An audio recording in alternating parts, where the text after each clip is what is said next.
네, 1박 2일 일정으로 일본을 방문하고 있는 윤석열 대통령. 어제 정상회담이 있었고요. 당일 이틀째인 오늘은 정재계 인사들과 만났습니다. 어제 기시다 총리와 정상회담을 통해서 양국 미래에 대해서 출발을 논의했다면 오늘은 정치권과 경제, 기업, 또 미래 세대 차원까지 협력 관계를 논의한다는 건데요. 일본 현지에 나가 있는 취재기자 연결합니다. 조은지 기자. 네, 일본 도쿄입니다. 네, 어제 정상회담 했고 만찬도 했죠. 오늘 일정을 좀 자세히 전해주세요. 네, 오늘 방일 이틀째이자 마지막 날입니다. 윤석열 대통령은 오늘 첫 일정으로 일본 정치인들을 두루 만났습니다. 일한의원연맹, 일한협력위원회 등 양국 교류를 지원하는 단체 관계자들을 두루두루 접견했는데요. 특히 자민당 부총재인 아소다로 또 스가 요시히데 등 전 총리 출신의 중량감 있는 인사들과 대화했습니다. 아소 부총재는 강제징용 배상 해법에서 막후 역할을 한 것으로 알려져 있는데요. 지난해 11월 용산에서 윤 대통령과 만나서 양국 관계 복원에 본인이 역할을 하겠다고 자청했던 인물이기도 합니다. 윤 대통령이 오늘 접견 때 나온 발언 직접 들어보겠습니다. 양국이 이렇게 정상회담을 갖게 된 것 자체가 양국 관계 정상화 발전에 큰 진전이라고 생각합니다.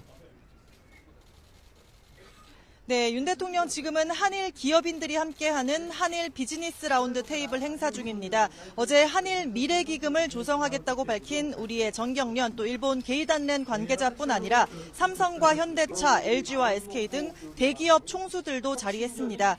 윤 대통령은 양국이 다양한 글로벌 아젠다에 공동으로 협력, 대응해 나가자 복합위기를 극복하기 위해서는 보편적 가치를 공유하는 국가끼리 연대와 협력이 중요하다고 강조했습니다.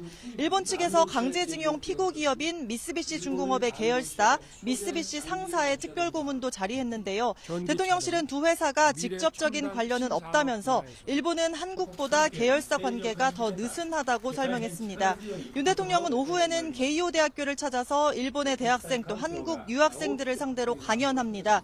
대통령실은 어제 윤 대통령이 기시다 총리와 정상회담으로 정부 차원의 협력 의지를 다졌다면 오늘은 정치권과 경제, 기업 또 미래 세대와 협력 관계를 논의하고 확인하려는 취지라고 설명했습니다.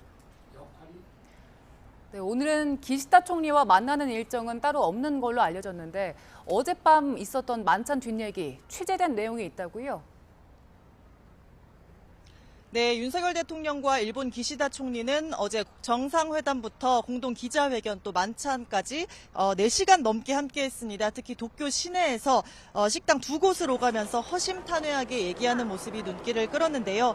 윤 대통령과 기시다 총리는 먼저 긴자의 스키야키 식당에서 부부 동반으로 만찬을 했습니다. 그리고 2차 뒤풀이로는 두 정상만 280m가량 떨어진 긴자의 또 다른 식당으로 옮겨서 친교의 시간을 이어갔습니다. 윤 대통령이 어린 시절 찾았던 추억이 깃든 식당에서 통역만 대동한 채 상의를 벗고 넥타이까지 푼 채로 술잔을 기울인 것으로 전해졌는데요.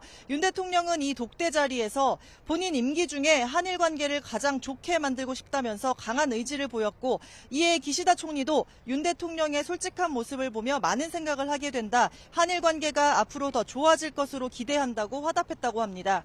처음에 맥주를 놓고 담소를 시작한 두 정상은 화합하는 취지로 한국 소주를 시켰고 이에 기시다 총리는 한일 우호의 맛이 맛있다라는 취지의 발언을 한 것으로 전해졌습니다. 이른바 폭탄주를 마신 것으로 보이고요. 이어 일본 술인 고구마 소주까지 곁들인 두 정상은 1시간가량 이야기를 이어갔으며 기시다 총리의 답방 때도 이런 소통의 자리가 이어지길 바란다면서 자리가 마무리됐습니다. 두 정상이 친밀감을 쌓은 건 확실해 보이는데 향후 한일 관계 정상화에 어떤 영향을 미칠지도 주목됩니다. 지금까지 일본 도쿄에서 YTN 조은지입니다.